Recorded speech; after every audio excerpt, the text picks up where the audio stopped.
ದೇಶಕ್ಕೆ ಯೋಧ, ನಾಡಿಗೆ ರೈತ, ಬಾಳಿಗೆ ಗುರು ಒಬ್ಬ ತಾನೆ.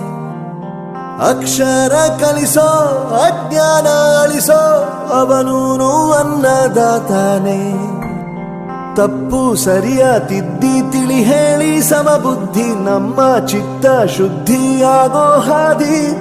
ಎಷ್ಟೇ ದೂರ ಹೋದ್ರೂ ಮರಿಬೇಡ ನಿನ್ನ ಬೇರು, ನಿನ್ನ ಸಾಧನೆಗೆಲ್ಲ ಇದುವೇ ಆದಿ. ಪಾಠಶಾಲಾ